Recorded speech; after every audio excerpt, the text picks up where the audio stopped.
next, we will be having the VP, Head of Resorts and General Manager of Shangri-La Rasa Sentosa, who will be sharing his experience and reflections on a career in hospitality.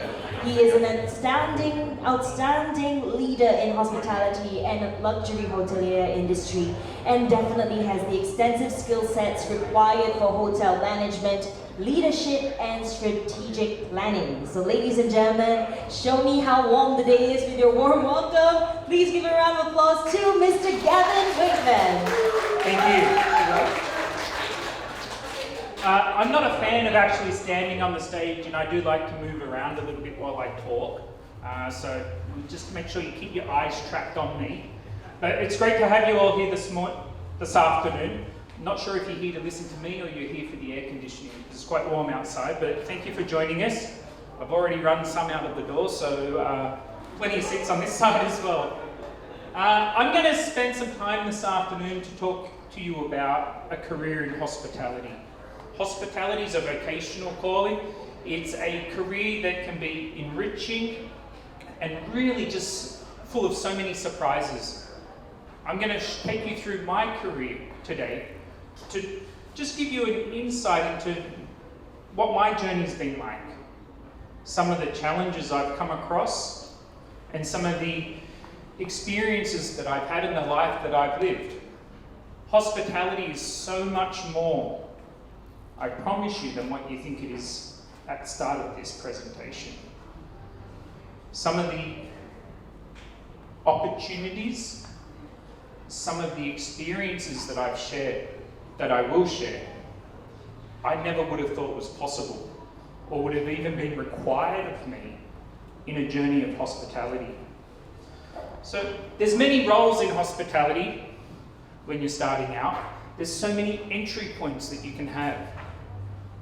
IT, finance, housekeeping, room cleaning, engineering.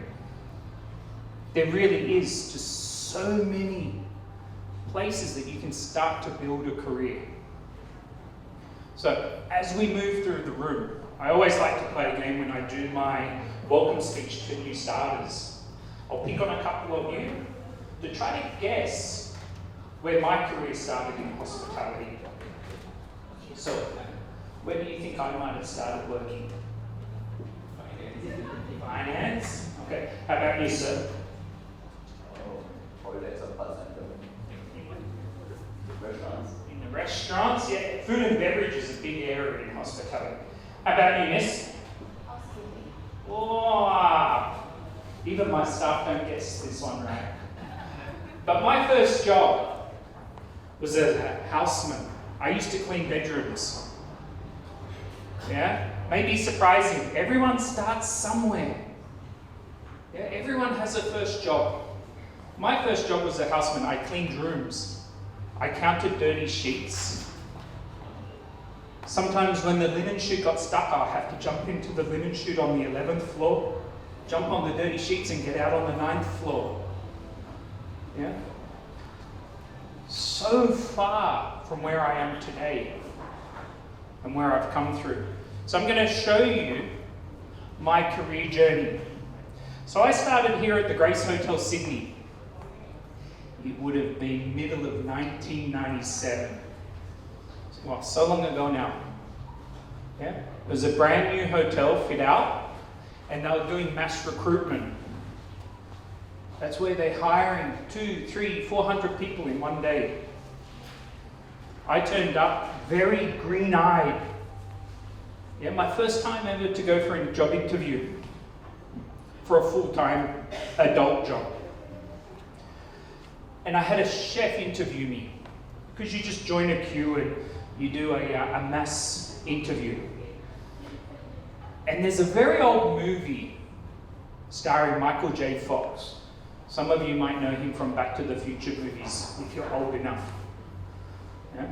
He was in a movie called The Concierge. And that movie, I didn't realize at the time, that was what inspired me to work in hospitality. So maybe you can find it on YouTube or something today. Have a look online when you go home. Fantastic movie, The Concierge.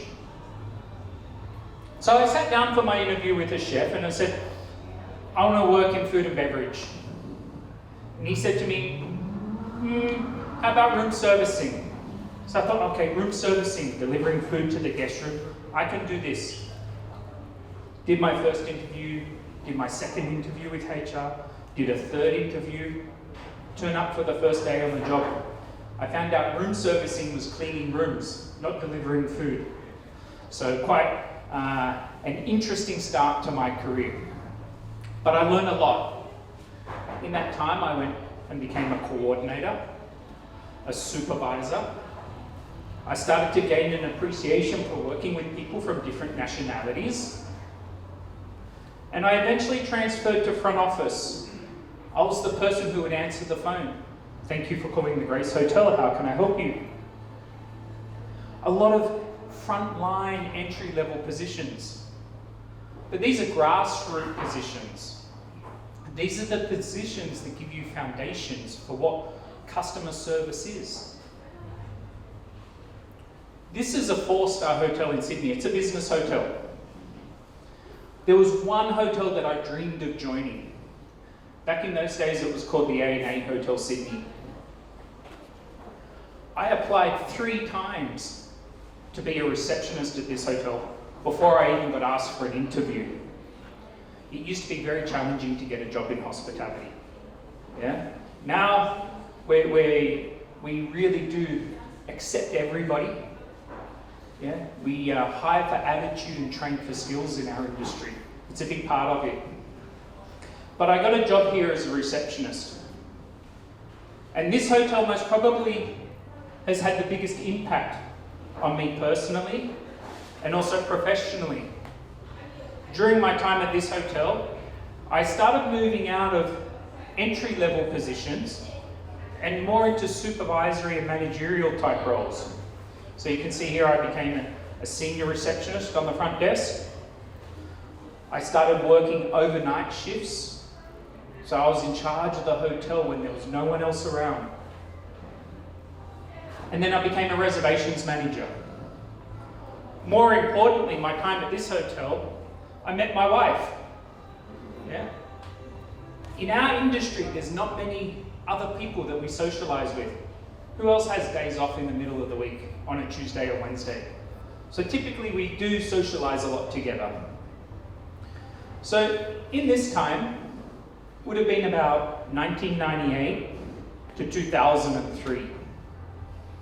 I got to experience many things. The Sydney Olympics in the year 2000. At that time I was a relief night manager. I got to go and watch boxing, hockey, track and field, some swimming. But the environment in which we were working, and we worked hard during the Olympics, but there was a buzz through the city, there was an energy.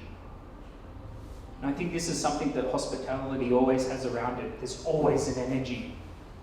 If you stand in the lobby on a Friday evening and there's a gala dinner, the ladies are in beautiful gowns, the men are dressed up properly, yeah? And there's an energy. We live it every day. But for the guests that we have come into our hotels, it's an experience they don't have all the time. So it's important that we're always giving our best, because these are memorable moments for them. So from A&A Hotel Sydney, a Singaporean company bought the hotel in 2002. I'm sure some of you know GIC. Yeah? It's your investment company here in Singapore. They look at offshore investments. They purchased the hotel. And in the transition period from A&A Hotel Sydney, we became Shangri-La Sydney. And this is where my Shangri-La journey started. This month, May, this month is my 20-year anniversary working for Shangri-La. Yeah? And a lot of people talk about changing jobs, changing careers. Hospitality is interesting. It's an industry where you can stay working for the same employer, but change your job quite frequently. not just change your job, but change your country as well. You'll see in a few slides later some of the other places that I've worked. Absolute paradise, full of enriching memories for me, my family, experiences for my children. But from here, I was a reservation manager because of the transition from A&A. Then I started to move into revenue management. I had a young family. I didn't have an undergraduate degree. I went straight into work from high school. That's the other thing about hospitality. You don't need 4 years of post-high school education to start. But I felt something was missing. I had a lot of practical experience, but I was missing some of that theoretical knowledge. So I thought, okay, I can do an undergraduate degree in hospitality, 4 years full-time, 8 years part-time. But I had a 1-year-old. I couldn't afford to take 4 years full-time to do an undergrad. So with my prior learning, and our previous speaker was speaking about mentoring, I had some referral letters written for me by my direct managers. And I was able to enter a part-time MBA program. So I missed quite a bit of my young child's upbringing. My wife, bless her heart, she did a lot of the parenting in those first couple of years. But in the evenings and on the weekends, I was studying for an MBA. Because practical knowledge will only take you so far.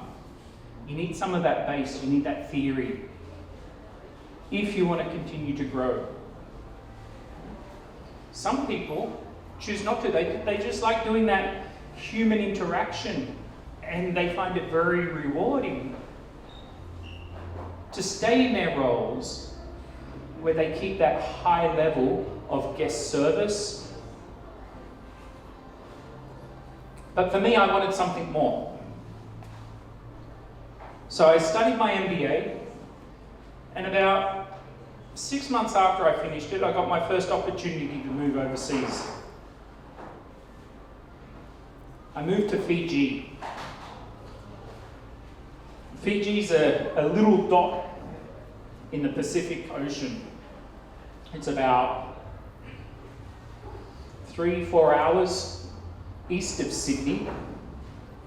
I highly recommend you, when there's direct flights from Singapore again, go to the Fiji Islands. Go and experience the Bulla spirit. It really is a special place on earth. It's a country full of smiles.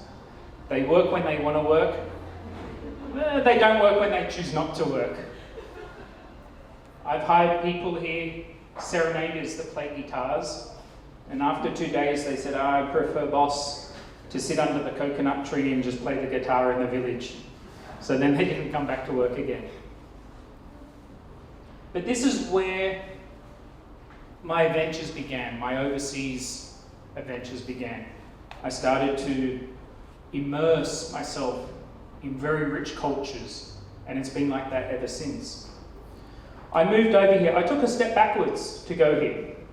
The opportunity to move overseas was very appealing to me. So I moved from a director of revenue to a revenue manager's position. I stepped backwards. The reason I did step backwards, the general manager at the time was one of my mentors. He still is today. I still talk to him today. This is back in 2005. He asked me to come over and set up revenue management, but he didn't have a director level position. All he had was a managerial role. But I believed in him.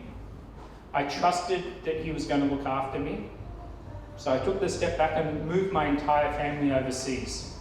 By this time, I now had a 3-month-old. So I had wife, 4-year-old daughter, and a 3-month-old son. And we packed our bags and we moved overseas to Fiji. I also picked up a promotion in that time to a director of sales and marketing. But some of the life-changing moments I had from here.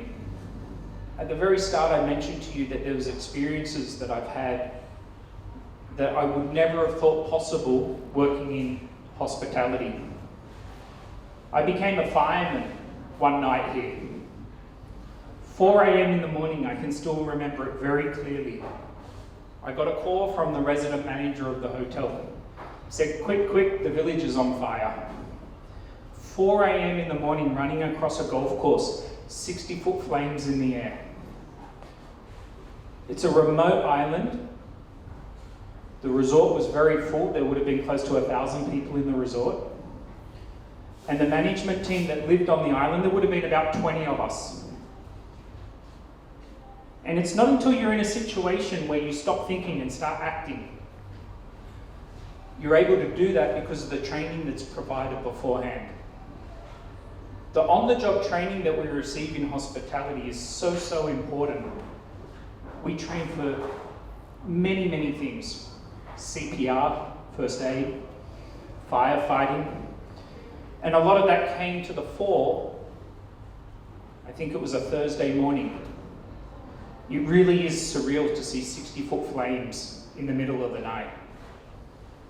All the village houses, they're built with timber shingles or grass roofs. So it was like a tinderbox. So we had that, a few cyclones or typhoons, as you call them, hurricanes if you're from America. But it's such an ideal place to bring up a young family.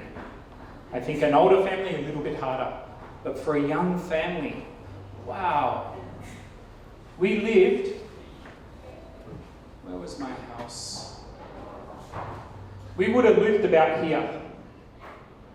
So every day my wife could bring the kids down to play on the beach here.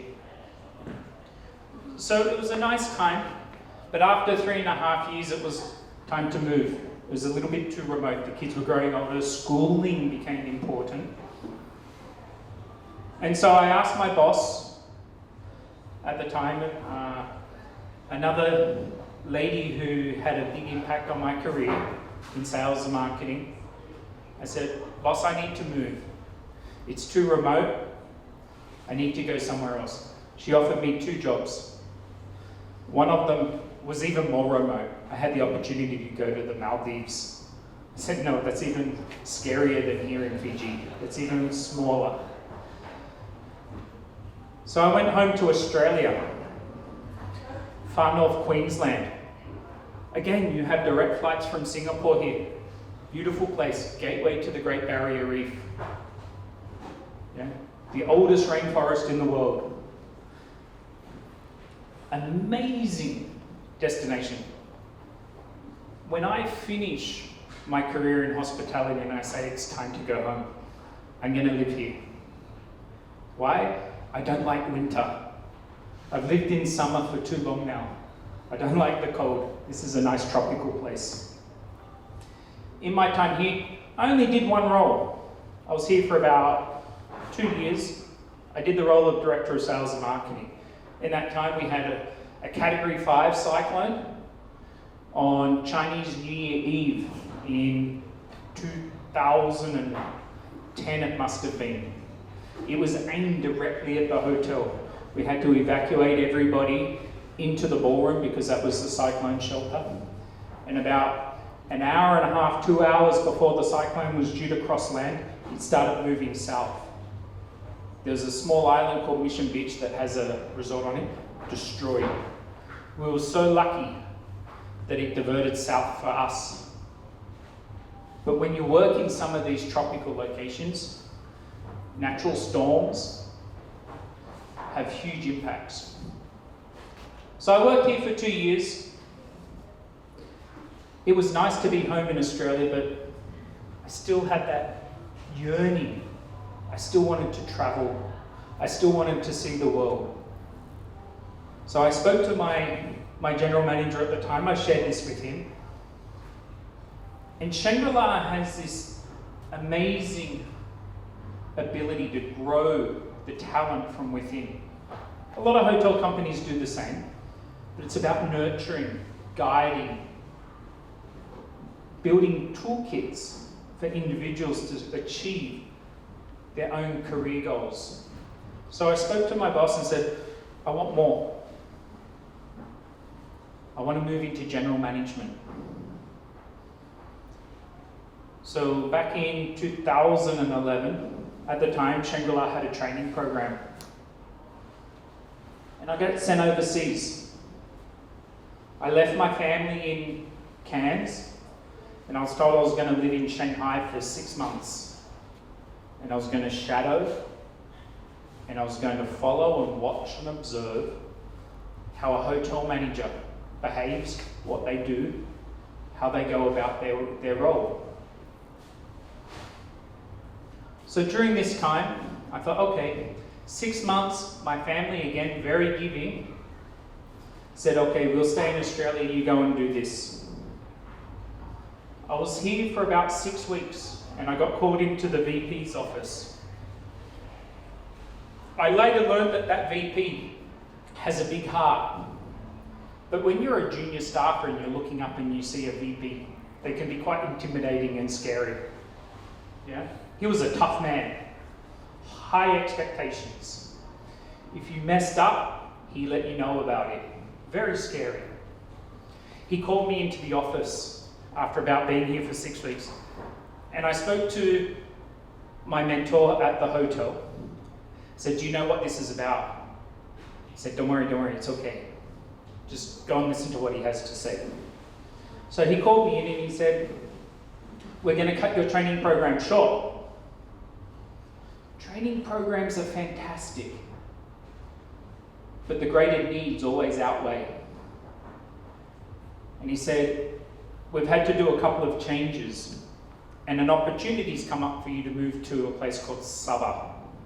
Anyone here knows SEAA? You should. I hope there's many hands. Right?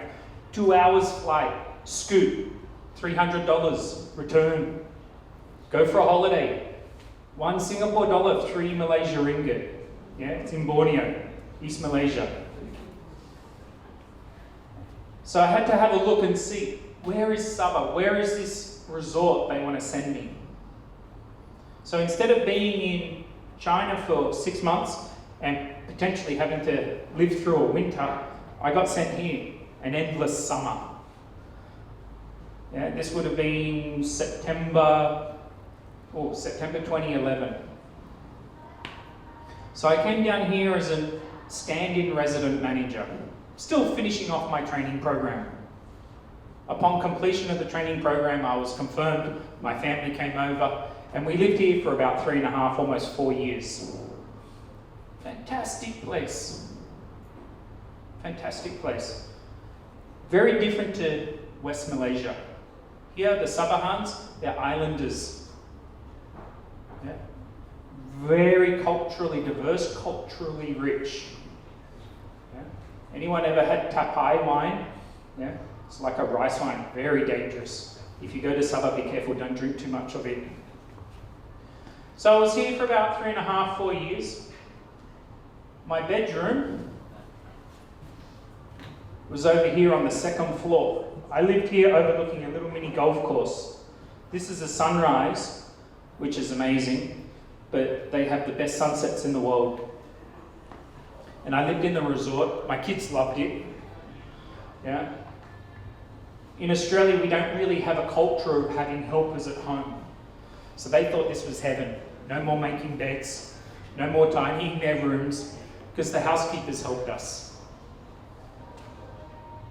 Fantastic place, Mount Kinabalu up there as well. If there's any mountaineers that like to do a mountain climb, Mount K, highest peak in Southeast Asia. So I was here for a while, and I wanted to change. So again, it's about 3 years. I get an itch every 3 to 4 years. And I need to change. I need to keep experiencing new things. At the same time, working for the same company. I got sent to Penang, on the other side of Malaysia. And this time I got promoted to being a general manager, my first hotel. I went over there and it was a trader's hotel. And about 3 or 4 months later, we rebranded to Hotel Jen. Here in Singapore, Tanglin and Orchard Gateway, we've got a couple of Hotel Jens. So I went back from being in resorts to a city hotel. Experiences. there was a street art festival. I worked with the organisers, and the colourful facade that you see there, that's about 90 metres long, 5 metres high, and it's about 8 metres off the ground. I got to help paint it, so I'm also a street artist. Yeah? A hotelier and a street artist. Don't forget a firefighter also. This hotel really opened my eyes to a greater world. In Australia, similar to here in Singapore, we're looked after by our governments, our social welfare. We're sheltered. Here, it was quite challenging. One morning, I heard my assistant scream. I rushed out of my office. What's happening? Received a death threat, not just for me, but my hotel guests. We had a visiting guru that an organisation didn't like, and so they sent threatening letters to myself, to the Chief Minister, and also to the organisation. I started building relationships with Special Branch, other areas of the government, and we worked through this. Spoke to my HQ, they sent support, we locked the hotel down, the event still went off successfully, and everyone was safe. But these are still building tools in that toolkit. So now I've done firefighting, dealt with death threats, and it all builds, and they build upon each other, culminating in some things that have happened here. So I was here for about 2 years, great experience, exceptional food. Yeah? Foodie paradise in Penang. From Penang, I got sent back to Sabah again, back to the same resort. This time it's a sunset photo. So we had sunrise, now sunset photo. I went back as a general manager here. Hospitality is about building rapport with your colleagues, with your guests, and your owners. My former owner insisted that I come back here. So I went back here, got to do very many things.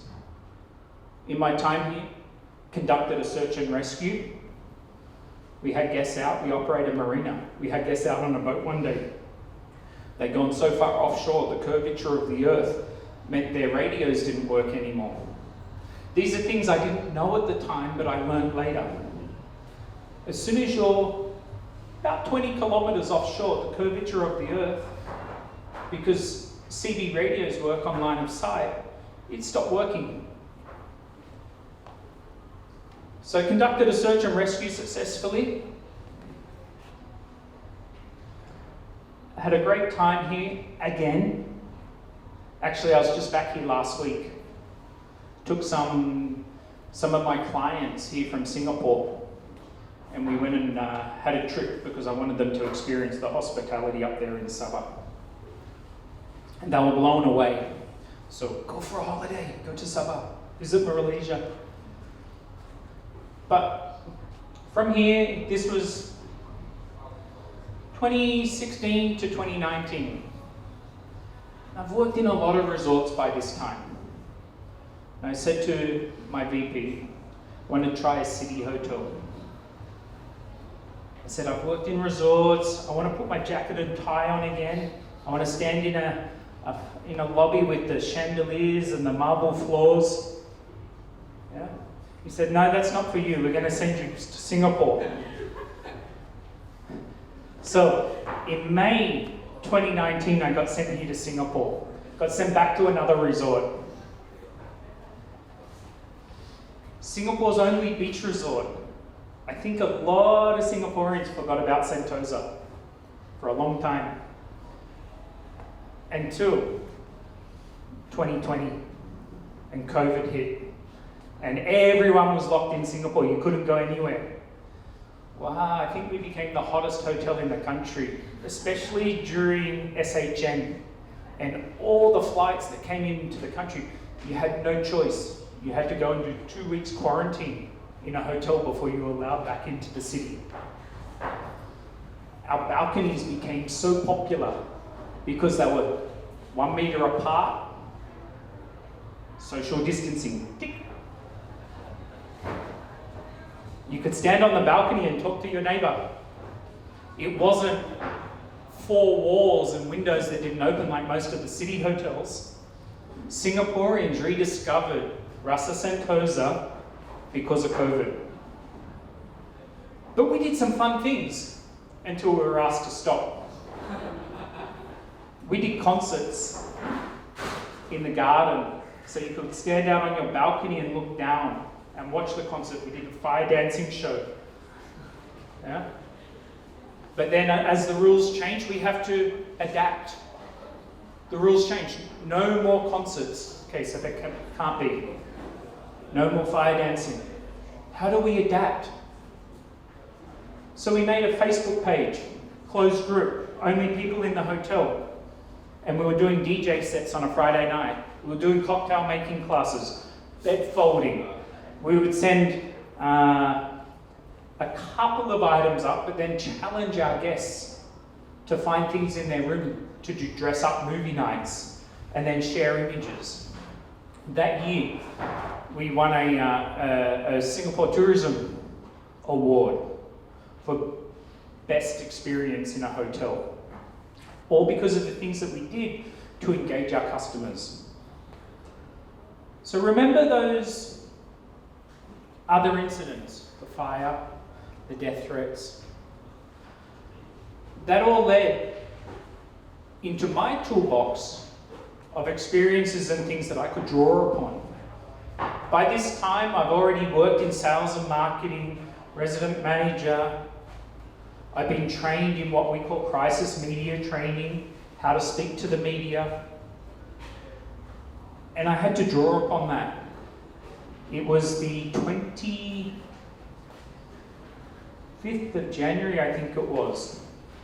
A couple of days earlier, we had a guest from China. This is in 2020. We had a guest from China. The sun came down and said, "My father's not feeling well." So we helped them go off to the hospital. 2 days later, it was a Thursday night. I'd been waiting for a phone call all day and it never came. So I thought, okay, it's 7 o'clock, they're not going to call today, so I went home. At the time, it was just my son and I living in Singapore. My wife and daughter were back in Sabah finishing off high school for my daughter. And about 7:30, I got a phone call from my duty manager. Boss, MOM just called. It's confirmed, MOH called. It's confirmed COVID case. First one in Singapore. They're recording, I'm not going to say what I said that night. Yeah? I was back in the hotel in 15 minutes. MOH were there 5 minutes after I got back. We sat down in the boardroom at the hotel and they said, the Prime Minister's going to make an announcement in 30 minutes. Be prepared. I called my boss and it was a memorable night, but not for all the right reasons. PM went on air, made the announcement. Within 15 to 20 minutes, we had film crews.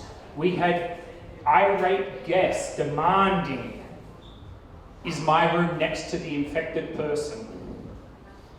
It was Chinese New Year Eve. We went from 1,200 people in the hotel. It was like a ghost town the next day. Everyone checked out overnight. I had media like this, camera in my face. What do you want to say? What do you want to say? It was high intense pressure. Things you would never think that you have to do in hospitality. I was doing doorstop interviews with other ministers a couple of days later. I had some friends call me and say, "Hey, I saw you on TV in Hong Kong, what's going on?" I don't think I've ever been on TV so much. It was intense, it was interesting, it was hard. Working with the team at the hotel, we had to really change our mindset of what customer service was.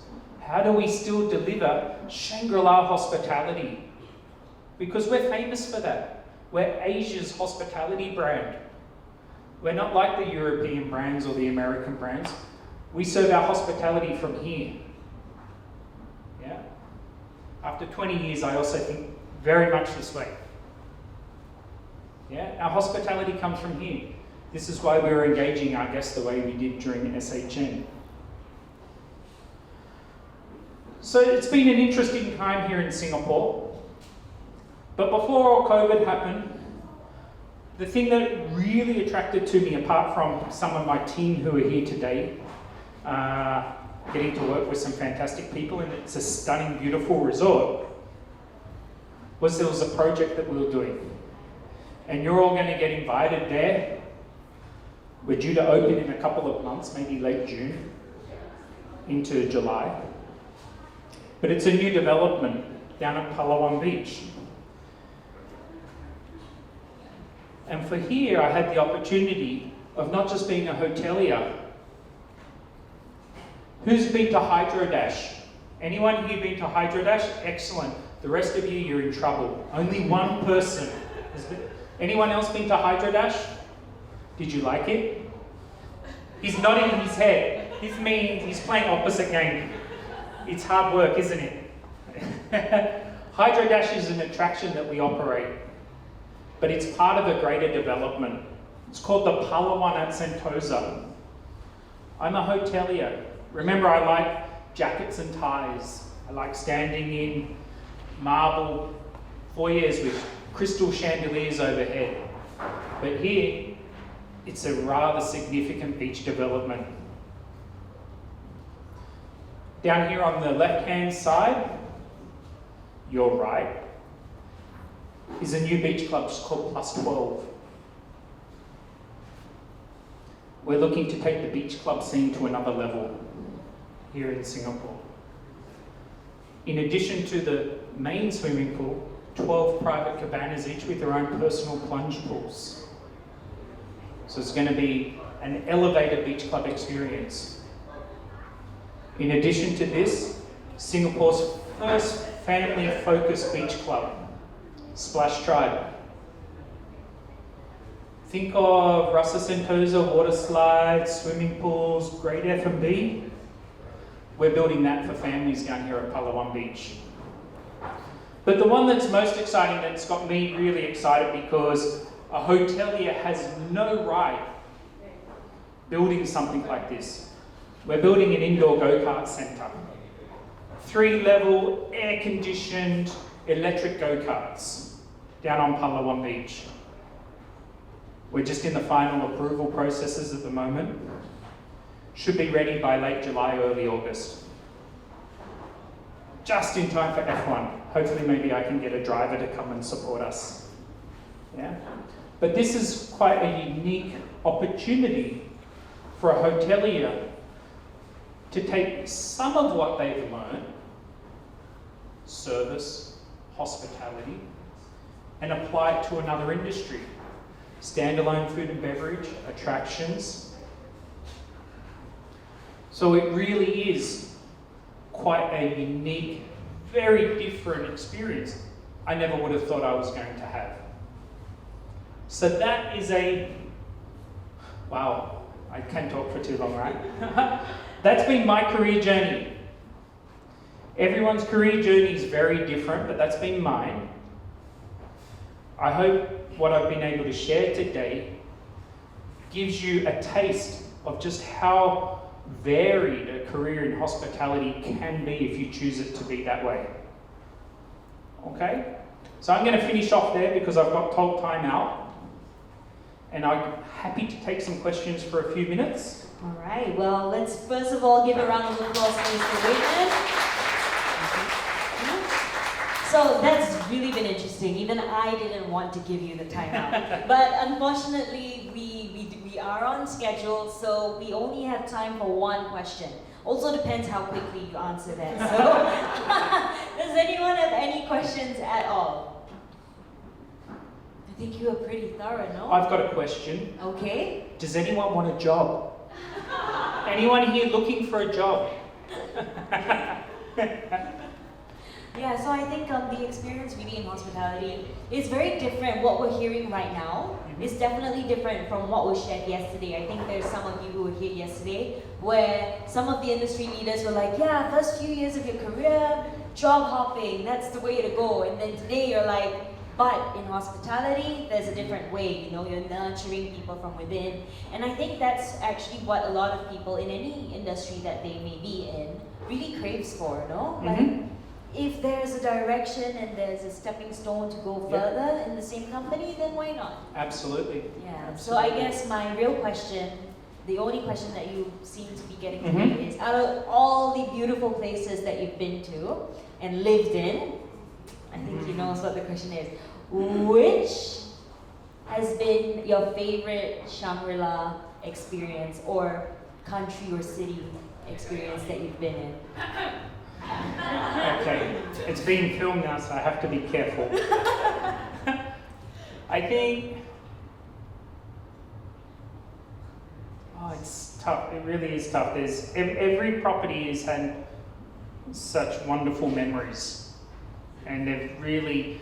I can look back on my life, and I've got place marks on each stage of my life because of what's happened in my career, through scary experiences through to positive experiences.